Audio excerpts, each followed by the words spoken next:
بلوچستان میں اس وقت تعلیم کا جو شعبہ ہے وہ انحطاط پذیر ہے اور ہمارا تعلیمی نظام وہ تقریباً کولیپس ہو چکا ہے۔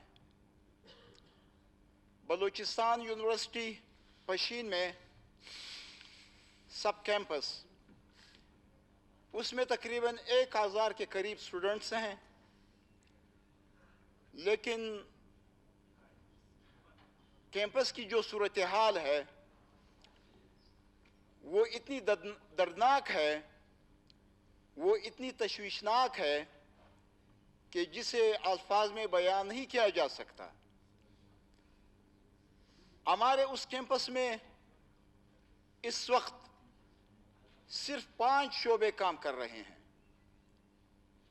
اب آپ اندازہ لگائیں کہ پشین جس کی آبادی کوئٹہ کے بعد سب سے زیادہ آبادی والا ضلع وہ ضلع پشین ہے، لیکن اس کے کیمپس میں یونیورسٹی کے کیمپس میں صرف 5 شعبے موجود ہیں۔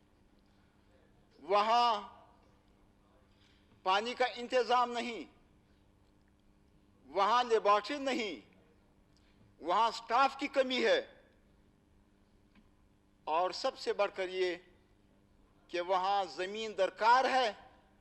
اتنی وسیع و عریض زمین کے باوجود ہم زمین کے لیے ترس رہے ہیں۔ جب تک آپ کے تعلیم کا شعبہ کام نہیں کرے گا، جب تک آپ تعلیم کے نظام پر اور سسٹم پر توجہ نہیں دیں گے، میرے خیال سے ترقی کے جو خواب ہم دیکھ رہے ہیں وہ چکنا چور ہیں۔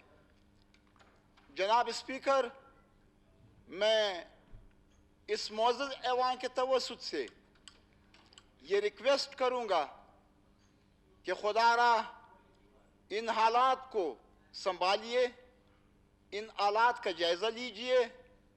ہمارے جو بچے ہیں ان کے مستقبل کے احساس کو ملحوظ خاطر رکھتے ہوئے ایسے اقدامات اٹھائے جائیں کہ جس سے ایک تعلیمی ماحول پیدا ہو اور ہمارے اسٹوڈنٹس وہ ریلیکس انداز میں اپنا تعلیم حاصل کر سکیں۔ اس کے علاوہ وہاں کمپیوٹر آپریٹر نہیں، وہاں آپ کے پاس مختلف ڈپارٹمنٹس ہونے چاہیے۔ یونیورسٹی کے کیمپس میں فوری طور پر مزید ڈپارٹمنٹس ان کو ایکٹیویٹ کرنے کے لیے، انہیں فعال بنانے کے لیے فوری طور پر اقدامات کیے جائیں۔